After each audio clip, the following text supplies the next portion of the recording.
What up, buddy? Hey, it's a beautiful day, man. Anytime the co-owners of Loudmouth Sports Talk can get together, we know that means we going to talk some football.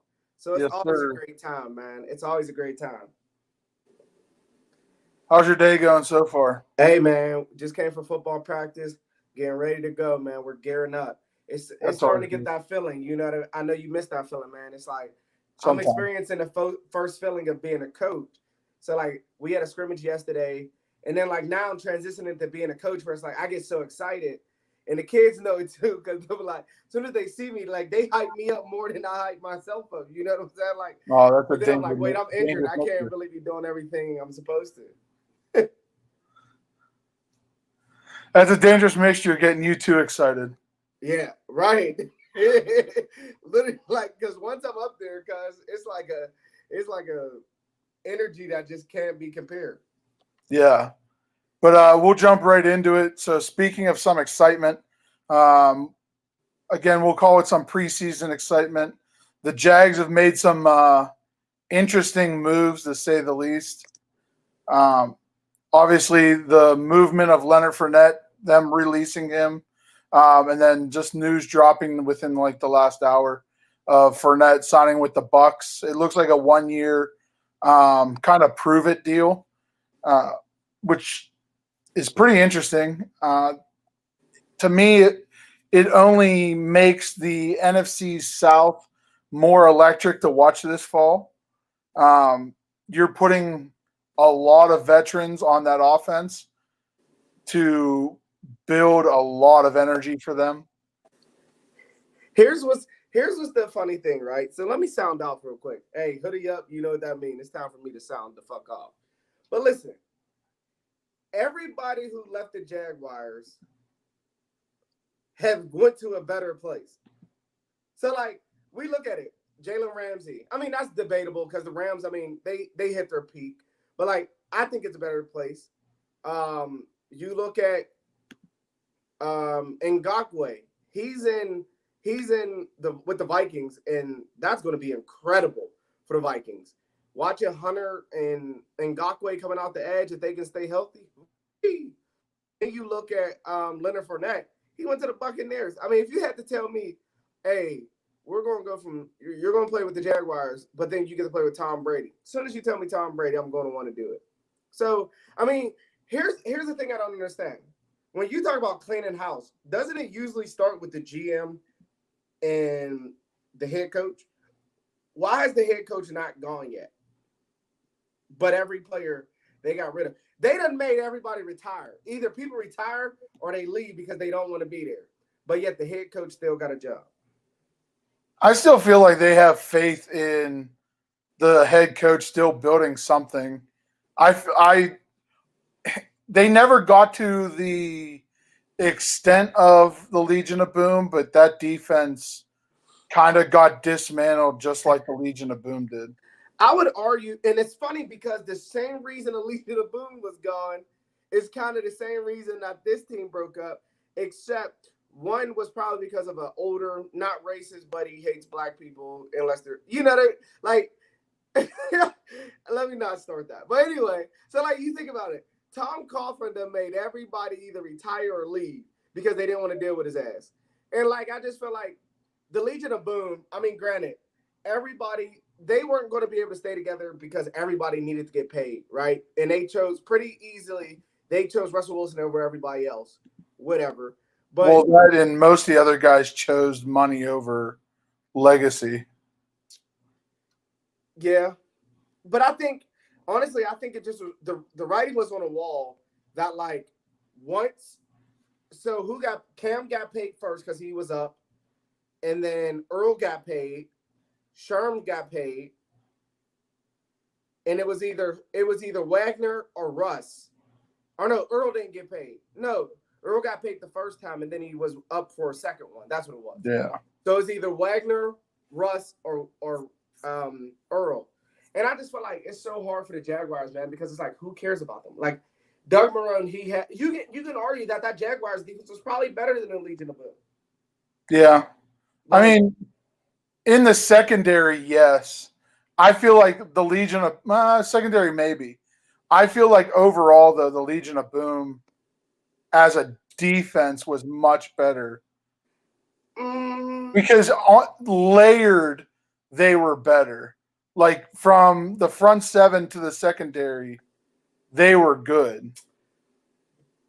That, or I'll say, put it this way: at least the linebacking core in the secondary was very good. I can't really name you who was their D line at the time. It was, But then again, outside of Calais Campbell and the secondary, I have no clue who but it had, the linebackers were for the Jags. It had Calais Campbell. It had Ngakwe.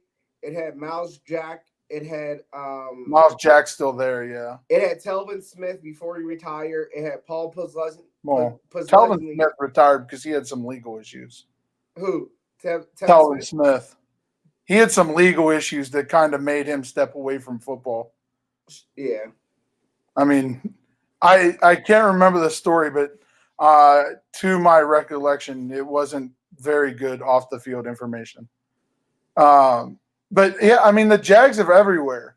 I mean, both are obviously in better situations just because, again, outside of that year that they made that deep run against the Patriots, they haven't really done anything.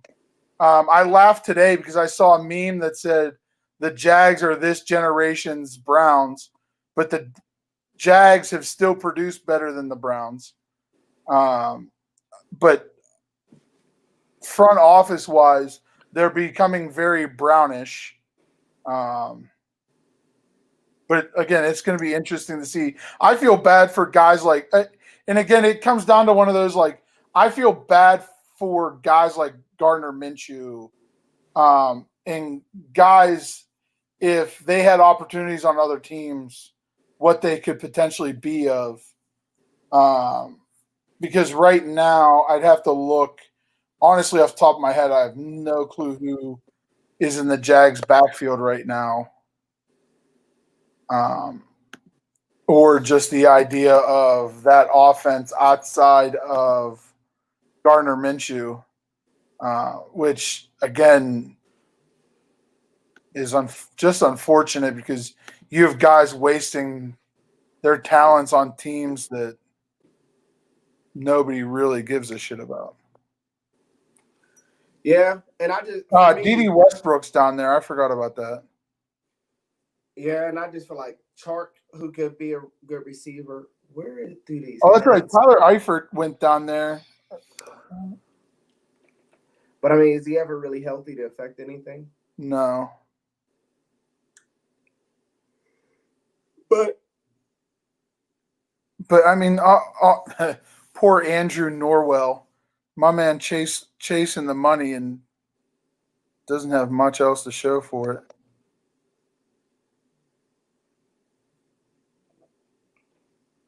But I mean, their defense is, at least the front seven, they still have a decent amount of talent there. But obviously, losing everybody else in the secondary, they really lose a lot.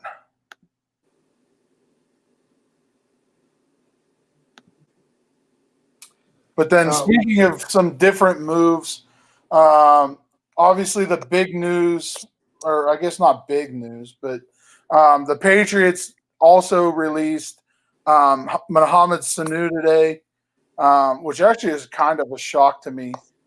Even though he's been down the last year or so, he's still a big body and at least a weapon. But is he really a weapon?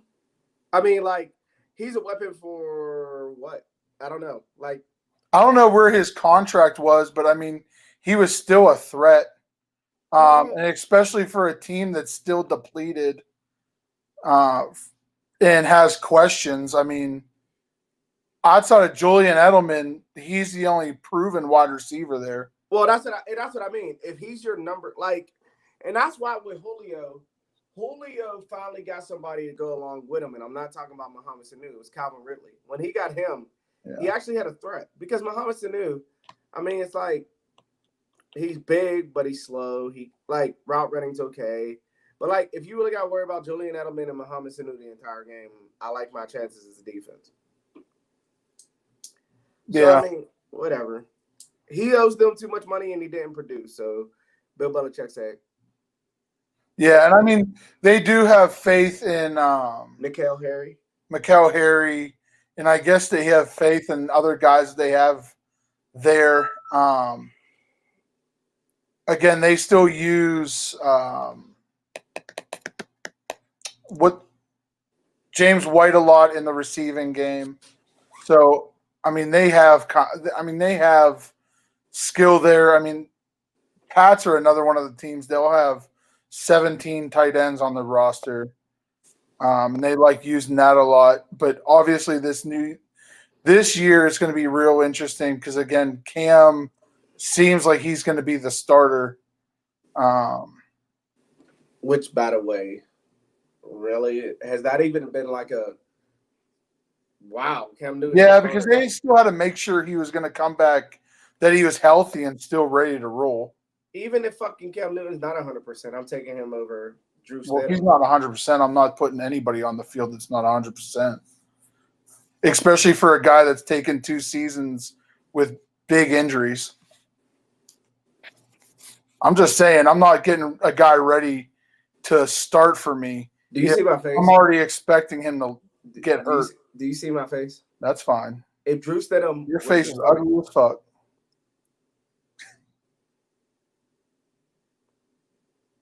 I was about to say something about your mom. That's not nice. But again, I'm just being honest. If a guy comes in 50% and you honestly think that they're going to put a guy out that's 50% or not able to figure out the playbook, I mean, that's just ignorant. Well, as soon as he passed his playbook, as soon as he passed. Well, yeah. I mean, once he passes physical and passed the playbook, that's fine. But between old Billy and Josh McDaniels, you never know. If you really didn't think Cam Newton was going to start. I mean, I figured he would, but I mean, they've brought Brian Hoyer back for the 17th time. Ooh. Listen, Hoyer's actually won games more than your boy Benny has in the last. I was about to fucking punch you. If you was about to say Cam Newton, I would have put you through the. I mean, actually, Hoyer's probably won more games than Cam has in the last 2 years.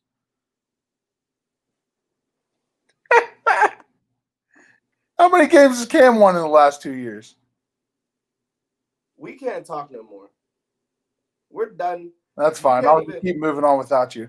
Yeah. So speaking of hurt feelings, so Alvin Kamara has skipped the last 3 days of practice, unexcused, but he's back now, and I guess the little girlish beef that the Saints front office and Kamara had has been resolved some fashion, because he went from missing 3 days unexcused to being back at practice, actually practicing, and having talks about an extension where the Saints seemed like they were almost writing him off and talking about possible trades. It's funny. Wasn't there another black running back last year who had dreads, who thought he was worth more than what he actually was, and they really told him to go fuck himself? Who? Melvin Gordon. He didn't do much either. He sat out, and now he's on a question. Cam Newton really does look terrible in the Patriots jersey. I mean, I think everybody looks awful in a Patriot jersey, but that's beside the point. Truth. But so anyway, you see how ugly Debo looked in a fucking Patriots jersey? It just looked wrong. But so for me, I feel like Alvin Kamara, it's like, bro, know your worth, young man. You're not worth more than what you think you are. You can be replaced. I mean, he has a fair shot because he is used a lot, but you put him in a different system where I don't know. So you think about it, last year, he got good because they had Melvin Ingram running the ball and had him being able to be the guy who can go out for passes, who can be a scout type of guy, but they had to respect Melvin Ingram. Last year, I think they had Murray. Yes. Lamar Murray. Maybe. Yeah, he was with the Vikings. Yeah, but you have to worry about him still, right? Okay, maybe, but like now, you're not worth that much. Like I don't know, like can they function and still be the Saints without Alvin Kamara? Yes. I mean, the one thing I will say about him is he is with all due respect, poor man's Le'Veon Bell.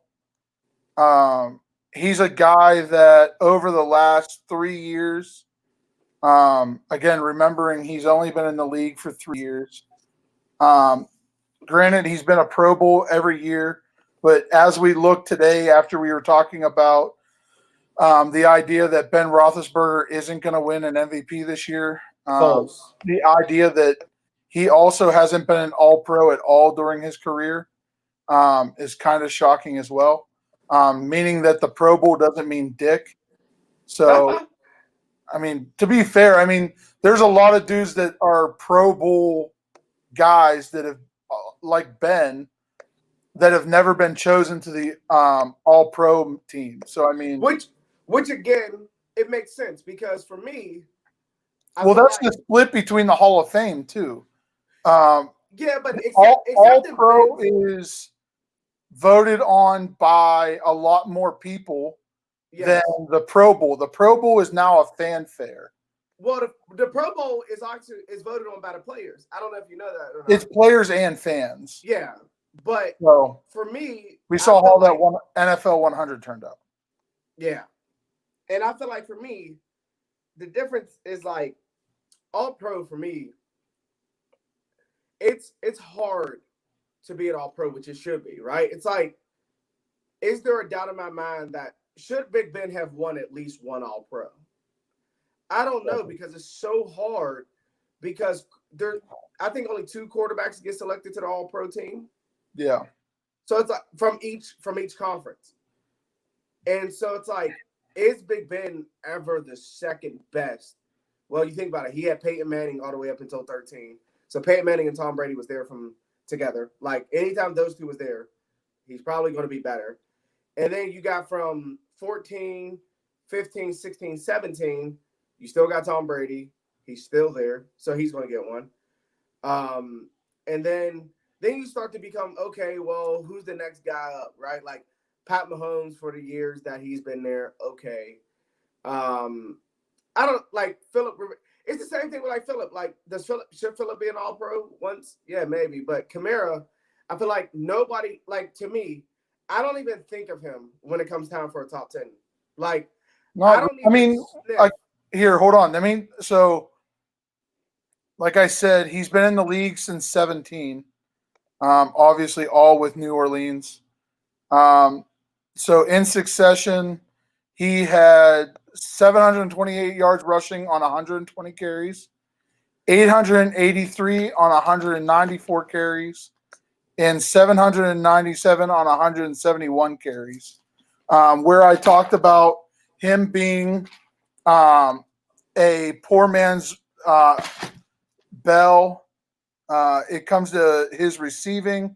So actually 3 years consecutively, he's had 81 receptions with 826 yards, 709, and then 533. And his best year across the board was 2018, where he had 14 rushing and 4 touchdowns receiving. So again, he's putting up numbers, but hasn't been 1,000 yards back, which I feel like for most people, that's like the bar for most elite running backs is 1,000 yards. But him being a dual threat kind of running back, even like a CMC that's a dual threat running back, puts those numbers up. Yeah. I just feel like. So I feel like he's good, but they were talking about him trying to chase like CMC money. And I don't know if for him that's possible to even get like that close because of the dynamics that CMC brings to the field. Bro, it's like it's not even a question because I feel like Well, no, here it's not even questionable because so obviously they're a part of the same draft class. So obviously the first year CMC wasn't used or wasn't. I mean, the Panthers were fucking putrid that year. But his first year he had 400 yards, 435 yards rushing, another 651 receiving. The next year he had 1,000, almost 1,100 yards rushing, and 867 receiving. Then this past year, which obviously got him his contract, he had almost 1,400 yards rushing and another 1,000 receiving. So I mean, you're talking about still two different levels because that's still almost 500 yards apart, right between CMC and Alvin Kamara, which I'd argue that obviously Alvin Kamara has more weapons around him on the football field than CMC does. Right. Or ever really had, other than him having a short stint with Cam. I mean, I really wouldn't put anybody else shoulder to shoulder from the Panthers that I would from the Saints, at least offensively. Defensively, either shit. Well, thankfully, neither one of them play defense, so that's not nearly how to be worried about. Yeah. I think he's going to get paid. He's not going to get top running back money. I feel like he's not like. Would you put him in your top 10? I would not. I don't know if he makes my top 15 backs. Top 15, probably. I don't know. So I mean, I'm still going to take the production of 800 yards over a lot of guys, and the idea that he is a dual threat running back. All right, so let's do it. So, C-Mac, Saquon. Here, hold on. I'll pull up just the NFL standing. I like doing it off the head. It's easier to remember. No, it's not. So, C-Mac, Saquon, Zeke, Dalvin Cook, Nick Chubb,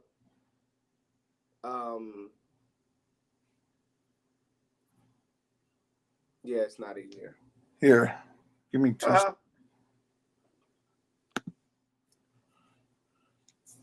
I don't know.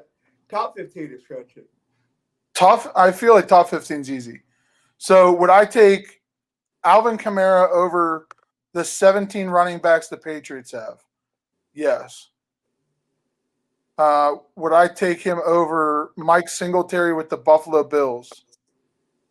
Probably. I don't know. I do not know. That's a questionable one, but I'd probably still take Kamara because of, again, like I said, I like that dual threat running back. But Singletary is more of a running threat than Kamara is, and Singletary can catch out the backfield just as good as Kamara. I would take Singletary over Kamara. His numbers won't prove it because the Buffalo Bills didn't have a receiver ever. They have Robert Woods. If Robert Woods is your number one. Yeah, I was going to say, if you would have asked me who the receiver was, who the fuck the receiver was last year, you would have stumped me. They have Calvin Benjamin too. Who? Right. He was good with the Pats, and then he got fat. Calvin Benjamin? Yeah. That was what's his nuts? Cam's like favorite go-to weapon. Yeah, you said Pats. You mean pants? I don't remember. Oh, it's Delvin Singletary. That was close. How the fuck did I think? I just thought Singletary in my head, and I automatically went to him.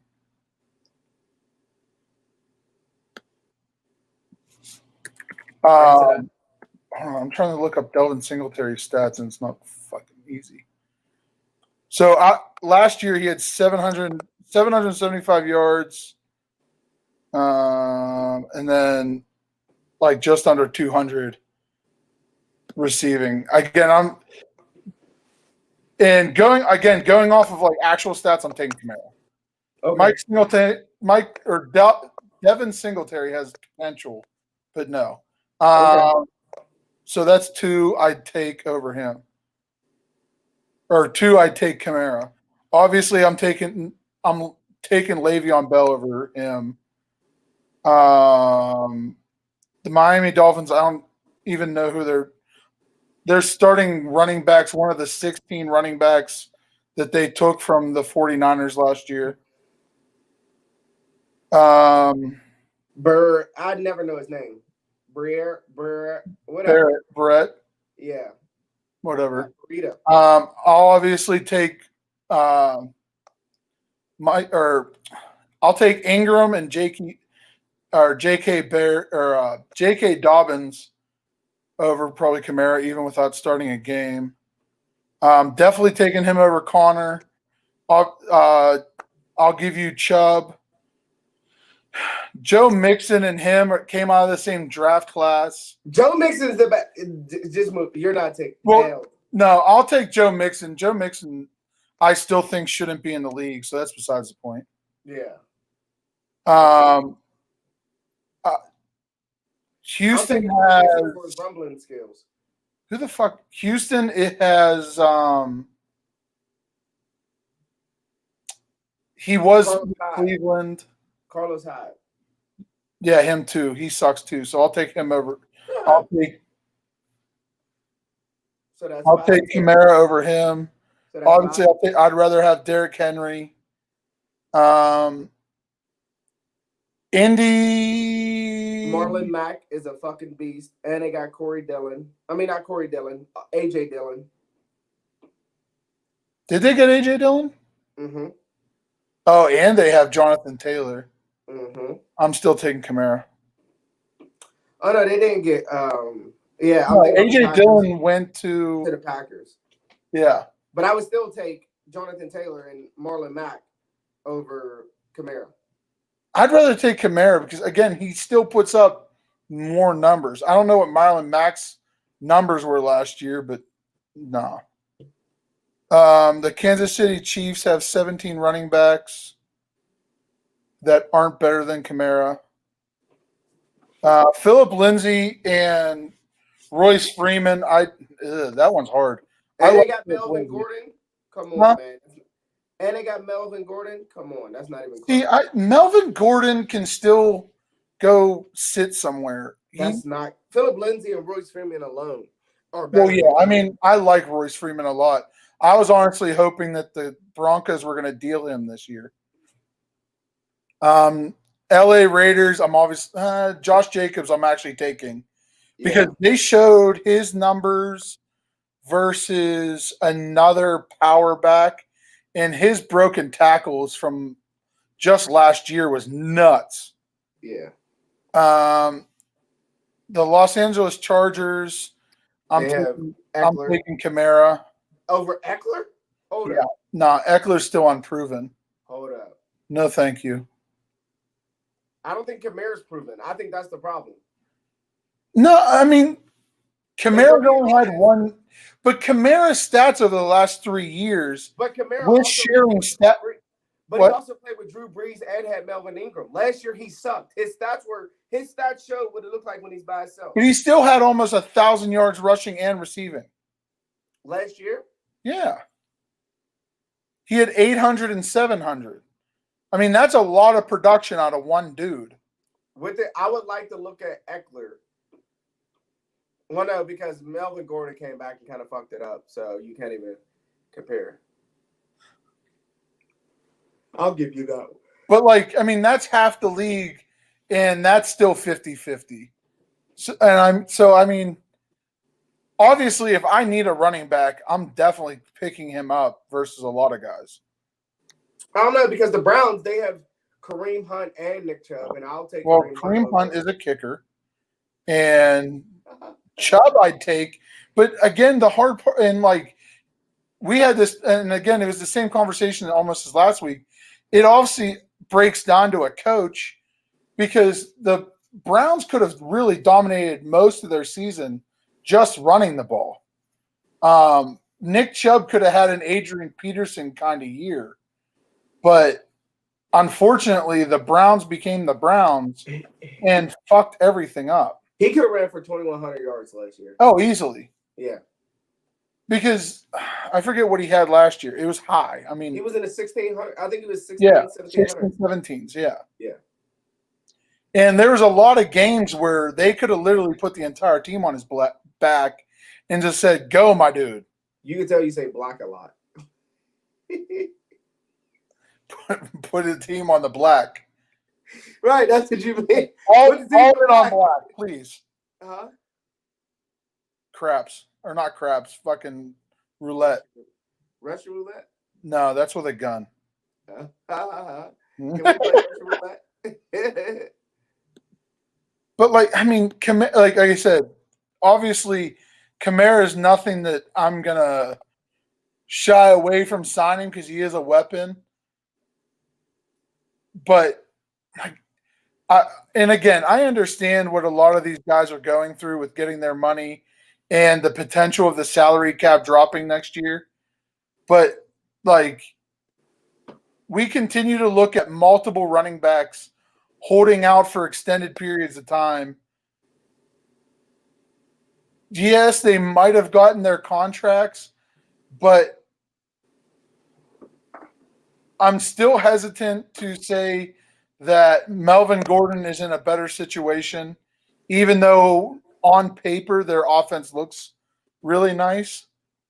And again, Le'Veon Bell is on the shitty-ass Jets and probably going to have another horrible year this year because they just got rid of their starting left guard. That's all you care about. Out of left field. I mean, you're eliminating a huge piece. That's why the Steelers are scaring me now.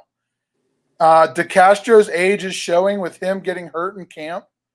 And right now they're talking about Kevin Dotson.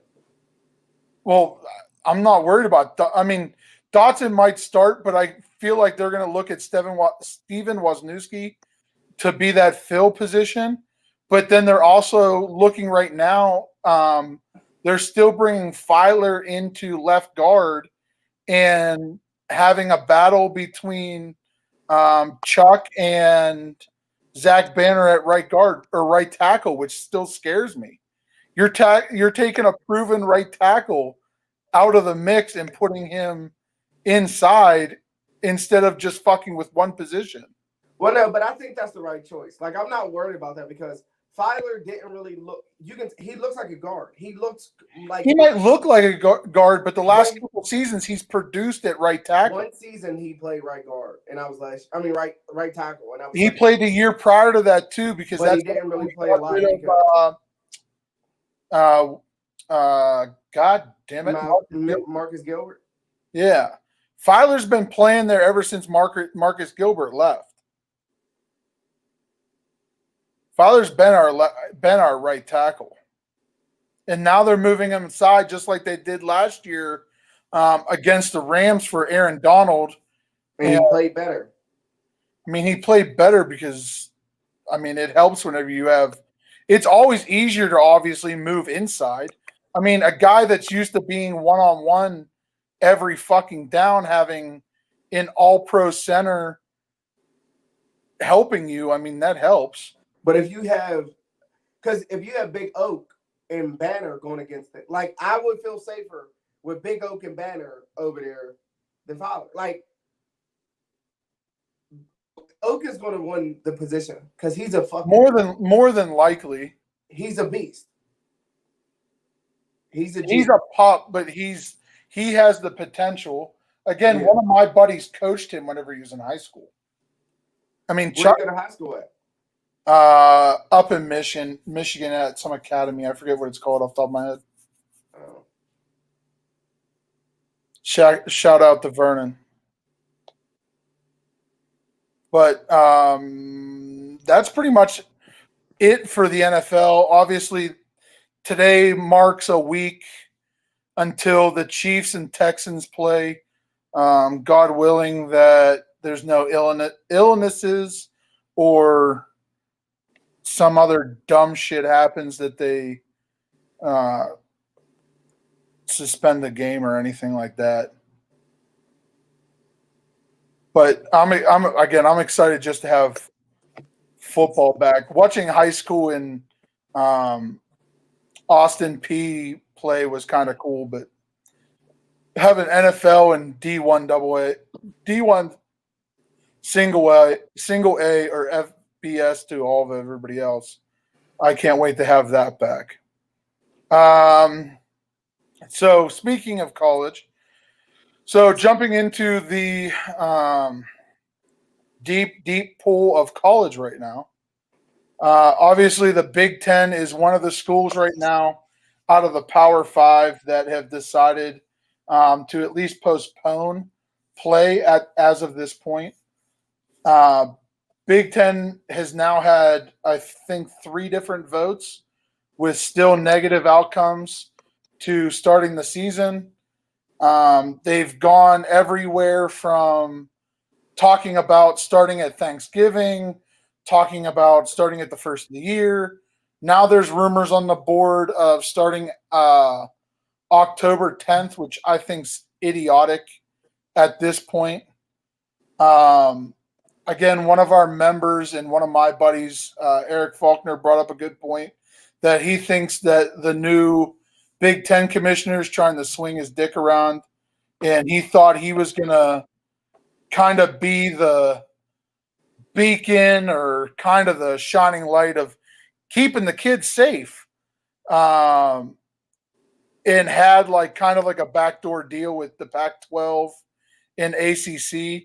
But then once the ACC kind of said, let's play with the SEC and the Big 10 or Big 12, he kind of lost that steam. So we'll see how that works out. Obviously, me and you both. I'm not a Big Ten fan, as it were, but not having the Big Ten in a football season feels weird. And obviously, you being a winged helmet fan, it hurts a little different for you too. No, it don't. If I'm being honest, I would rather, because my feelings are going to get hurt when they play Ohio State anyway. So to be honest, fuck that season. Because then we can't lose to them, so I'm right. If they ain't playing, we're not losing. We're all that Michigan fans. But I'm still riding that horse and like ready to die on that hill of I'm sick and tired of hearing, oh, it's for the kids' safety. Like that's some horse shit. Like you're still allowing these kids to practice. I forget, it's either 12 or 24 hours a week. So like they're still participating. They're just not able to play games. Again, that's kids' payday. I mean, that's horse shit.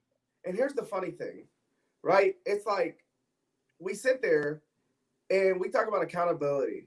Why can't the Big Ten just own up and be like, we overreacted. We made a mistake. We're going to play football. Like, right. But instead, we care about the kids' safety, really. Because if you look at the numbers and you look at the stats, it doesn't prove that safety is going to be a problem. Because here's the dumbest part. You're still going to make them go to school on campus, which means they're still going to interact with anybody. And the possibility of them getting COVID will still be the same. The safest place for them to be is where they're getting their temperature checked every day, where they're getting checked on every day. And they're going to, like, yep. It's so annoying. Because it's like, even like, okay, today, like we just found out that Any County said to move, you have fans come on the 250. So like at first you say, oh, we only allow 50 people, like 250 total, no fans. But then you're saying, oh, but fans can come now, but they have to be included on the 250. Why not just say, okay, the numbers have proven that we're okay to move. And if you want to come, you know you're at risk. Like if you're at risk, you shouldn't come. I mean, it boils down to everything else that we have issues right now with the government. Nobody wants to say that I did or I did wrong. We just want to point other fingers or just bullshit our way along.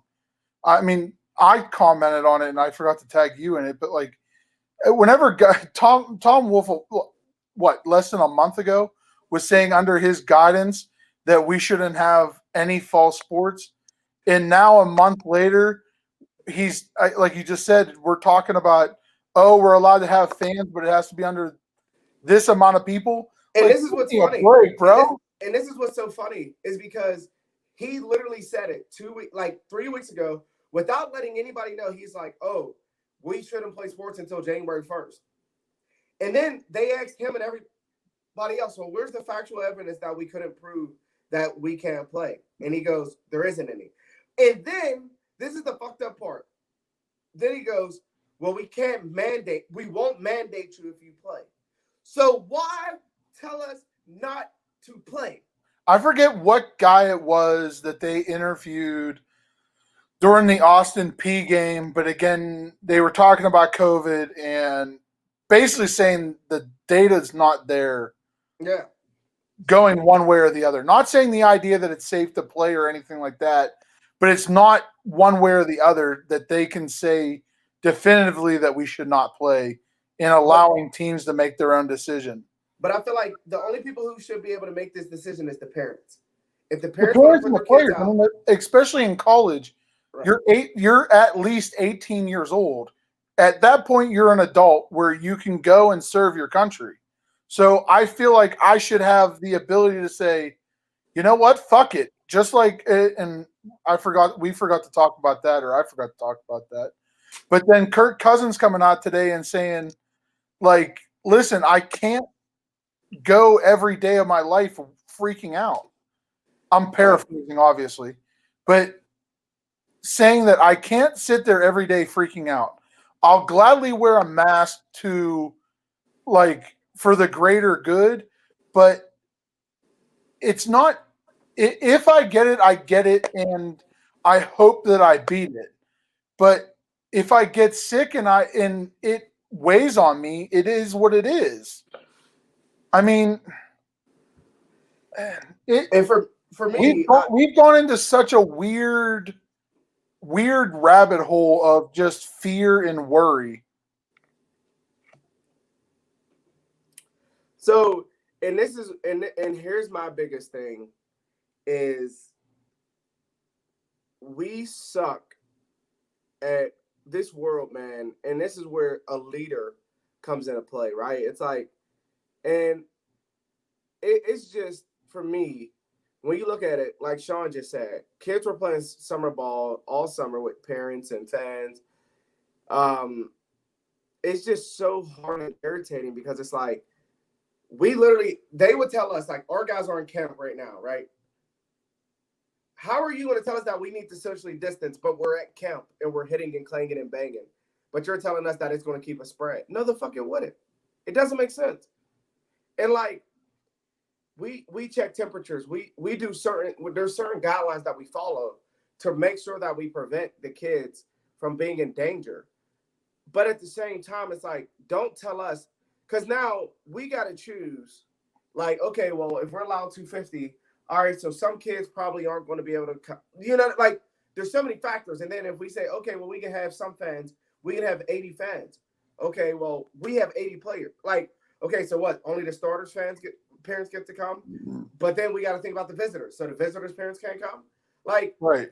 Why do we need to, if we're, stop, because, and I'm so tired of seeing Ebola or any swine or anything else compared to COVID. The biggest problem is that there's no vaccine. There was a vaccine for H1N1. Ebola had a vaccine. All this stuff was already prepared. So to compare it to COVID is ridiculous. It's ludicrous. What we are seeing is, like, anytime there's a new disease, doctors are doing exactly what they're doing now. They try to gather as much information as possible, but we as a country don't have the right person because he's not listening to the doctors. And it's not even just the leadership. The country as a whole is a bunch of fucking retards. I mean, a bunch of idiots. And And And because people are I like, and I wanted to make this post the other night, and it was completely off topic of sports. But like, if 2020 or 2020 has proven anything to anybody, is the government is puppet masters. I mean, the one opportunity where the country could have came together as a whole during this pandemic and kind of come together, we were still at each other's throats over nothing. but And again, it starts off at top. And this is the only reason I say no, it. because like it's been this different people all the time, and it's still like, and this is the conversation I had a coworker yesterday.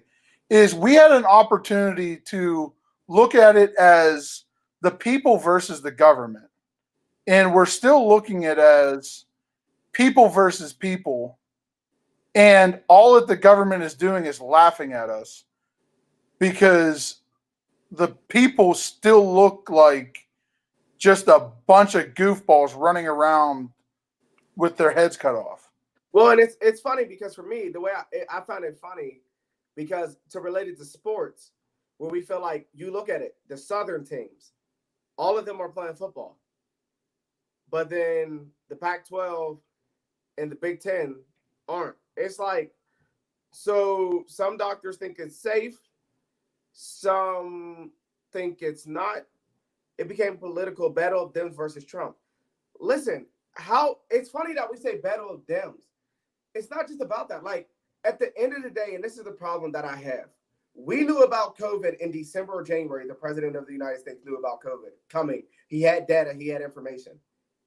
Come February, March, he didn't take it seriously still and became this China virus. And that's why people are pissed off. Well, no, but like, and like, I understand that, and I understand where you're coming from, but like, as a country, nobody took it serious. I mean, but again, everybody said like, and like, it was like a mass hysteria of everybody's dying, and everybody said, okay, these are the people at risk, but the at-risk people are still going out and just willy-nilly just being out, knowing that damn well that they could catch this and fucking die. Like I said, it's bigger than just pointing a finger at these people. Like it's as a mass, this country sucks at everything on every level because nobody follows dick. And like I said, I still don't understand. Like, I still don't understand how nobody. And again, you can talk about, oh, so and so didn't follow doctors, but we're still not following doctors. But doctors don't even know what the fuck they're doing. But again, here's my biggest thing. When we say we're not following doctors, if we, again, influence, right? Our president has a lot of influence, right? So listen, and just hear me out. You're telling me the doctor in Washington State is saying one thing, and the doctor down here is saying another thing. Hold on a second, George. You're not even about to let me listen. Just hold on. So this situation happened, right? We knew COVID. Everybody said, okay, we need to shut everything down. We need to quarantine. We need to isolate and not go anywhere, right? People listen. Why did they stop listening? Because the president it became a politic issue. Right. What I'm saying is, if the president hadn't started calling it a hoax and said it's a joke and it's not real and it's the China virus, that wouldn't have happened. But you're looking at it as everybody pays attention to those dickheads. They do. I'm still looking at it as to the point that you still have professional doctors that can't come to a conclusion across the board. You still have doctors that are worried about a political agenda of saying, do you want to take this kind of medication? Like, it has become such a fuckery that, and again, people have, the idea that we joked about it, the idea that you have to think about how many guests you can invite to your wedding, but as a government, our government is still allowing thousands of people to march, whether it be for Black Lives Matter, the idea of opening up fucking theaters, the NFL, you're allowed to still go out and protest in thousands, as long as you say it's a protest. But if you have a gathering of more than 25 people, you could get a $300 fine. Tell me how that makes any sense across any board anywhere. I would agree. So again, where we could have the possibility of civil humans as civilians to come together and say, fuck you from bottom up, we've continued to divide ourselves only from a political party side, but any other possible way you could divide yourself over jackasses talking about masks, people not wearing masks, the idea that, again, people were still photographed going into different stores with thongs on their faces and still an actual mask. Like, bro, I hate comparing other countries to other countries because it's different, but tell me how so many other countries as a civilized society have come together, said, bet, let's beat this, and have done it. But you have a bunch of idiots. No, it's civilians. Fuck your leadership. You could all say, let's wear a mask just like we all sat inside and done it. What? So you look at everybody else, how they handled it. There's only one guy who started calling it a hoax and said this shit wasn't real and said this shit wasn't legit. And that guy happens to have millions and millions and millions of followers and millions and millions and millions of people who follow him. And whatever he says, if he said fucking everybody should fucking give every so person the each other $1, thousands of people could have all stayed inside or all took their time to. but there's so many more people. Like when we say Yeah, people, so again, once again, we're talking about everybody crying about last election, about the popular vote not going in Trump's way, but still getting in. So where is the popular vote in taking this serious and doing their thing instead of going, oh, the big yellow orange man is doing bad? Like, that's the thing that pisses me off about this take country. charge? No, take accountability. Stop being a bitch. Stop fucking pointing and going, oh, that's a bad man. Take accountability. And do what? Avoid it. So again, social distance. Unless you have to go to work, don't go out. If you go out, do what you're supposed to do. That's it. But wait, it's funny that you can say that, right? But that's all I've been doing. Hold on. Relax. Let me talk. You've been talking. You're talking too. Hold on. The idea is you're talking about. No, you're because not I'm letting not. me talk. You've been Go talking ahead. this whole time. You ask me a question and then don't let me answer. How does it happen? Well, I can't remember. Has the president of the United States ever said, do the right thing, wear masks, socially distance? No! I don't pay attention to that talk. He hasn't. I don't pay attention to him. Hold on, but listen. That's my thing. This is what I'm saying. You are saying everybody socially distance if you can. Our president has never fucking once. But again, take accountability. Read other things. Stop being a fucking retarded robot. That's retarded. No, it's not. How? You're telling me, an educated intellectual man, you only follow that dickhead, or you only listen to what he says. Well, I'm pretty sure. If he's no, answer that. Hold on. You listen to what he says and do exactly what he says. So think about it. I'm pretty sure if he's the president, he has a lot of power. Are you a robot? Influence. So if he's saying, "Oh, this isn't fucking serious. This isn't real," are you a robot? How? Why are you? You're making this a me versus you. Nobody's no, because you keep saying, "But I," dude. We're talking about the idea that you're only listening to one person. That's no, we're not. But so you're telling me you haven't listened to any other intellectual person that has told you other than what Captain Dickhead said. I'm not, and like, I don't understand So, what you're but talking about. no, that's what I'm getting back to. Is we continue to have a society that can't free think and can't develop their own thought. So again, common sense is don't listen to the big orange man.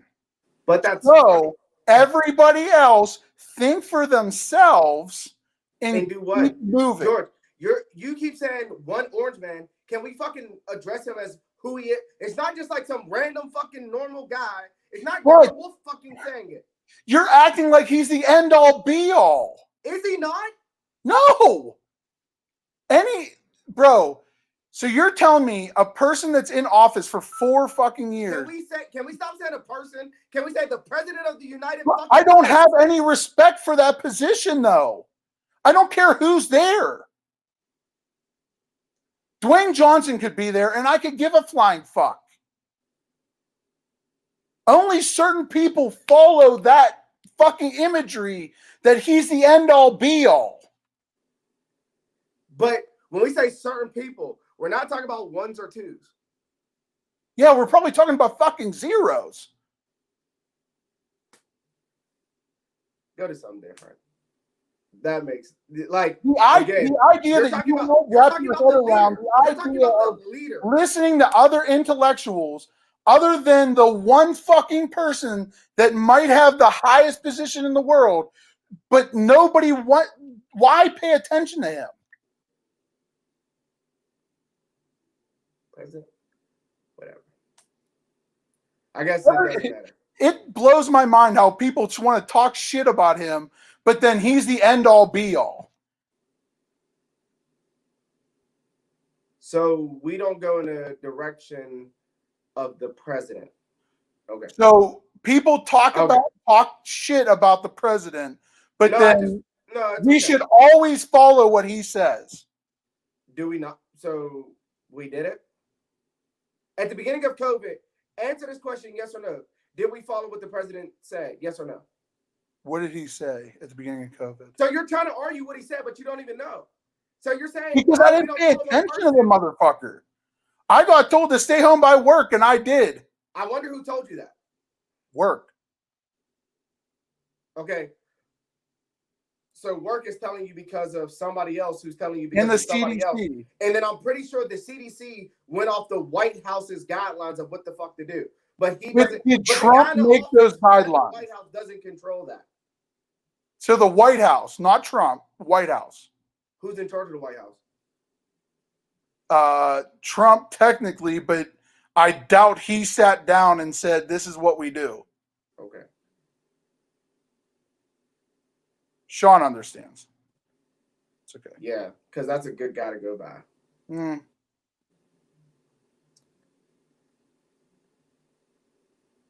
But I think we're good.